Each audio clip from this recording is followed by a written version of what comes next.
Jonaid is a Rohinga from Myanmar and a passionate journalist, human rights activist, refugee advocate, and survivor of the genocide against the Rohingya minority in Myanmar.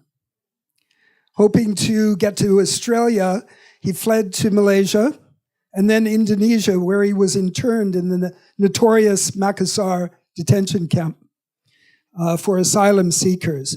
There he organized protests across Indonesia that eventually led to improved conditions in those camps. Through sponsorship, he was able to resettle in Canada. John is a member of Northern Lights Canada, which advocates for refugees and displaced people. John is studying journalism at Mohawk College in Hamilton. So welcome, John. Thank you, sir. It's a pleasure to have you here. And you'll be reading from Voices of the Forgotten. So this is the story I'm going to read, Voices of the Forgotten, a Rohingya refugee's journey to activism. Adrift in the middle of international waters, I watch in despair as my broken down boat sinks slowly, taking with it the hopes and dreams of those on board. People were fighting for life jackets while I lay at the back of the boat, praying and remembering my mother and all those back home. As the night descended and the big ship passed us by, I prepared to meet my fate, but the fate had other plans. The morning sun brought with it a glimmer of hope as I wake up to the sight of towering mountains. My journey had not ended. I was filled with gratitude for Australian Navy, who had rescued us from the brink of disaster. However, my trials were far from over as they towed us back to Indonesia, where I found myself locked up in a hotel by the Indonesian immigration officers, only to witness the brutal beatings and eventual death of a fellow Rohingya refugee.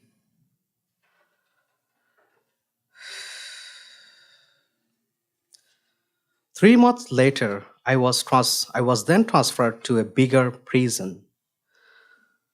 When I entered the detention center in Manado, Indonesia, I was overwhelmed by the towering walls and electric fences. My heart was heavy with fear as I saw 100 more other prisoners whose life had been altered by the forces beyond their control.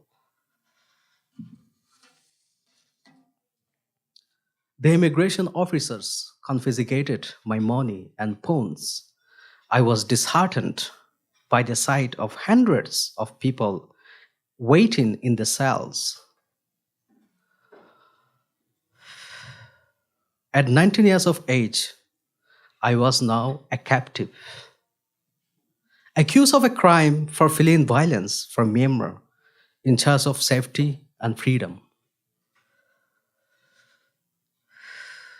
Growing up as a Rohingya Muslim in Myanmar, I had always felt like an outsider. I was constantly bullied and labeled as Kallar or illegal immigrants in my own country. The government, who denies the existence of a Rohingya ethnic group, consider us illegal or Bengali, therefore stateless, leading to daily discrimination, prosecutions. In 2012, anti-Rohingya violence had escalated, leading to the loss of close friends, relatives, and forcing me to flee to Bangladesh. However, safety eluded me as I was constantly on the run, moving from India to China and finally attempting to reach Australia. But my journey didn't end there. As I was arrested and sent back to Indonesia, where I was imprisoned, denied my basic rights in a life of hopeless limbo. As time marched on, hope began to die for refugees in Indonesia. At least 15 of them have taken their own lives, unable to bear the weight of despair. Meanwhile, hundreds more are left to suffer in mental institutions or physically impacted by the stress of their situations. I was one of them, trapped in this green hell. We call it green hell. I couldn't bear to see injustice any longer. I reached out to organizations like UNHCR, Amnesty International, but my letters were all unanswered. I even sought help from human rights groups, lawyers, only to be met with fear and reluctance to get involved. But I refused to be silenced. My journey as a refugee in Indonesia led me to become a journalist and activist, using my voice to shed light on the injustice faced by those like me. I had never imagined this path for myself, but the severity of our situation demanded it. And the more I uncover, the more I realize the true extent of mistreatment faced by refugees. I remember it like it was yesterday. The first protest we held in front of a UNHCR office in Indonesia. As a member of a group of 50 refugees, I was determined to make our voices heard. The protest caused quite a commotion, with traffic being disrupted and the media taking notice of our cause. Over the following months, we continued to protest, but our efforts were met with disappointment. None of our demands were met. Things were increasingly becoming difficult for us. Some of my fellow protesters were arrested, and I soon became the main target of the police.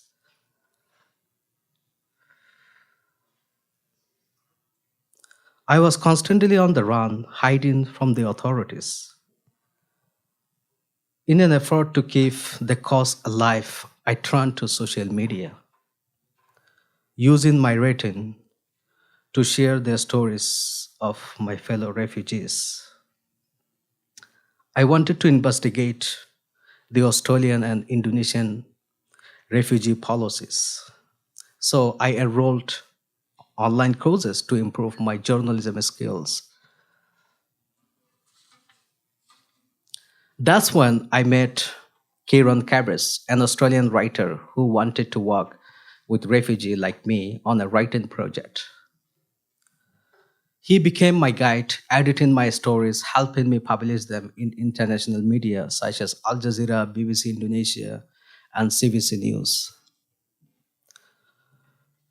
As I gained recognition as a journalist and activist, my life became even more difficult.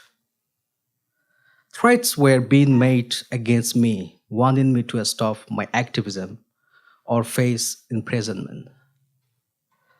As an engaged refugee, I had always felt a strong urge to make my voice heard. I could no longer stand by and watch the Indonesian government and NGOs ignore the rights of refugees like me. So I rallied a group of like-minded individuals, and together we organized the largest protest Indonesia had ever seen. Our demonstration echoed through the cities across the country, drawing attention to the injustice we face every day. The day of the protest, a government spokesperson was sent to meet us. He asked, "What do refugees want from Indonesia?" And I stood up, determined to make our voices heard. "What have you done for us besides supporting Australia's cruel deterrence policies? We are human beings. We demand our human rights." But the representatives was not receptive to our pleas. He informed us that Indonesia was not bound by the UN Refugee Conventions and that we could either stay or leave the country. "But if you continue to protest, you will face harsh measure," he said. The meeting only intensified the pressure on me as I refused to back down from the protests. I was told that I could no longer stay in Indonesia if I continued to speak out and write about the immigration and the government.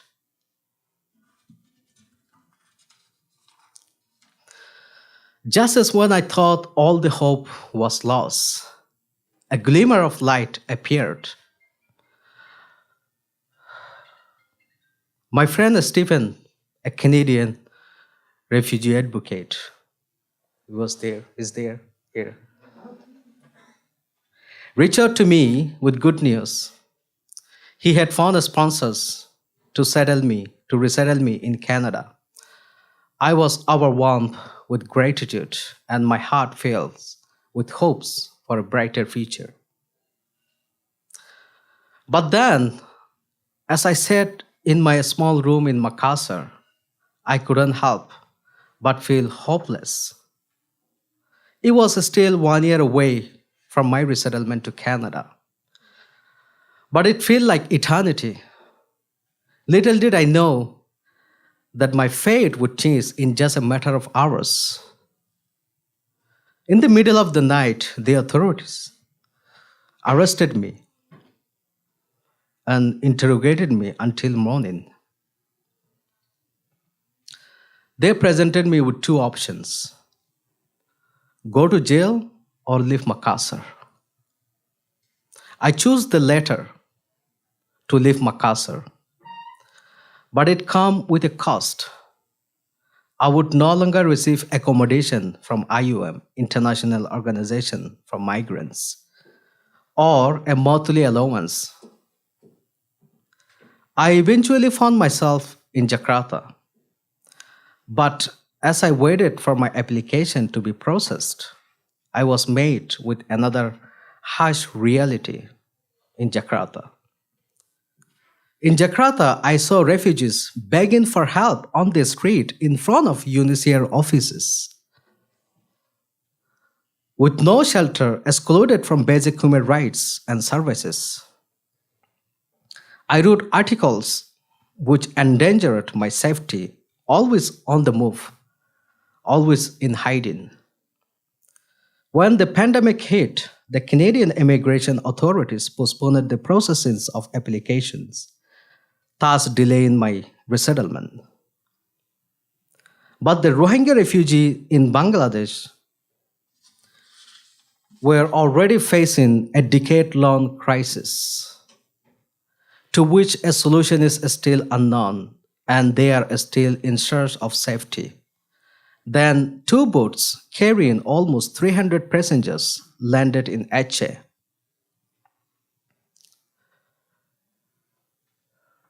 Aceh is in Indonesia. I was then hired by the UNHCR as an interpreter. But their situation was so dire that I could not do anything about it. I then published an article on BBC News to find help for them, which caused my employer to want me to stop writing. I left the job, and to my surprise, Canada opened its border, and my resettlement application resumed. In the meantime, the international community has started to pay attention to the situations of refugees in Indonesia. I was invited to speak at various human rights conferences, where I shared my story and the stories of those who were left behind in the detention centers. With the support of international organizations and media outlets, I was able to shed light on the mistreatments of refugees and the lack of access to their basic human rights in Indonesia. Eventually, Indonesian government was forced to address the issue, and several policies were put in place to improve the treatments of refugees. The detention centers were reformed, and the refugees were given access to better healthcare and education. Our voices had finally begun to be heard, and the world began to understand the struggle of those who had been once forgotten for too long. On September 30, 2021, I finally arrived in Canada. And I was warmly welcomed by my sponsor team at the Toronto airport. Joel Freeman and Julie Brells, who treated me like family, hosted me during my quarantine. I finally took a long walk to Toronto's lakeshore and feel the freedom of fresh air. April was a life-changing moment for me. I finally received my permanent resident card. It was a passport to a new world of possibilities. I could study, I could work, access healthcare, even become a citizen in the future. Since then, my life has been busy. I have made a lot of friends, and I'm always on the go. But the best part of my new life in Canada has been meeting Stephen. He is more than just a friend. He has been my rock through thick and thin. Whenever I face a challenge, he's there to help me overcome it. And he knows how to have fun too. He hosts an epic party for all the former refugees he has helped sponsor. For us, it's a chance to let loose, forget about the past, embrace our new lives in Canada. Natasha, over there, she is more than just another sponsor. She has taken me under her wings and become my mentor, helping me navigate my new life in Canada, showing me the way to brighter futures. Thanks to her guidance, I'm settling well and making the most of everything this amazing country has to offer. Although I'm grateful for this new life, there is still heavy weight on my heart. Every day, I think about the people I left behind and the ones who are still stuck in refugee camps and detention centers around the world. It is hard to enjoy this new life when I know that they are still suffering. They are wasting away without hope or dreams. Sometimes I feel guilty for being here while they are still trapped in these horrible places. I pray for them every day, hoping that someday they will be able to escape and find a better life like I did.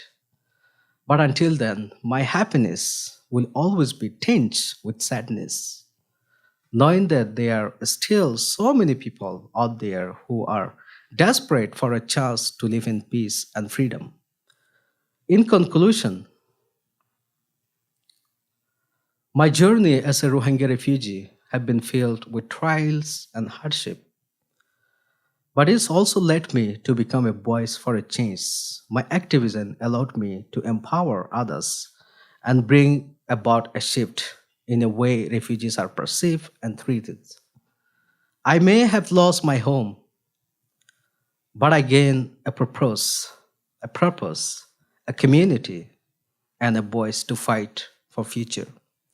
The fight may not be over, but my journey had just begun. And I am ready to face whatever comes my way with courage, determination, and a strong will to succeed. Thank you.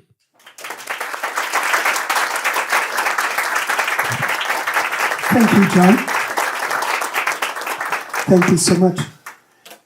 There are many people here that don't know a lot about the Rohingya people. And I thought I'd ask you, could you briefly describe the culture, history, the religion of the Rohingya people? Rohingyans are a group of ethnic indigenous people in Myanmar. They live in northern state of Rakhine State, which is border with Bangladesh. And I am one of the Rohingyans. So Rohingya is an ethnic group that have been subjected to genocide for generations and after generations. We grew up as a Rohingya in our own country with no recognitions of our existence. We are categorized as illegal immigrants in our own land.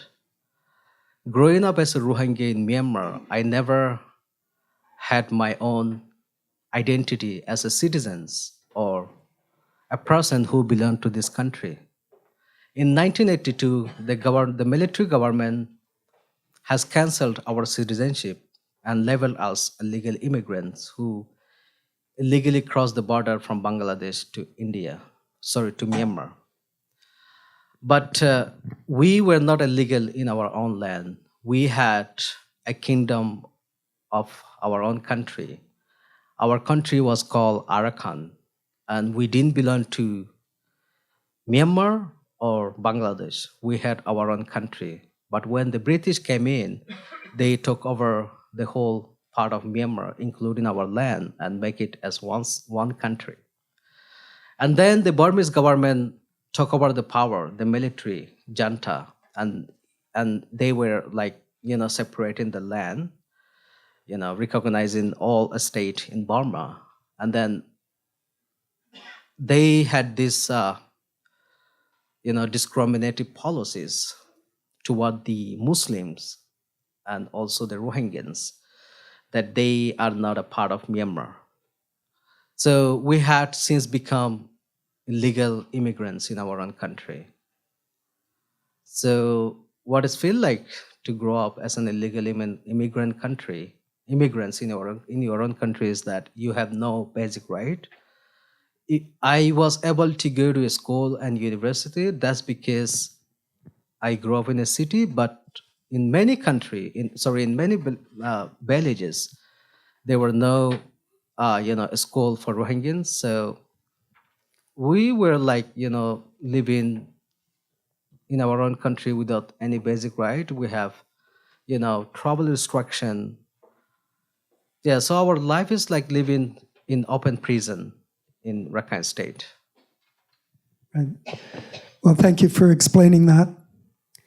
Well, this was all very revealing. I appreciate you sharing your experiences with us, and appreciate you being here. And I feel enlightened by what you've told us. So I wish you the best for the future, and I'm glad that you've found some peace here in Canada. So thank you very much. Thank you.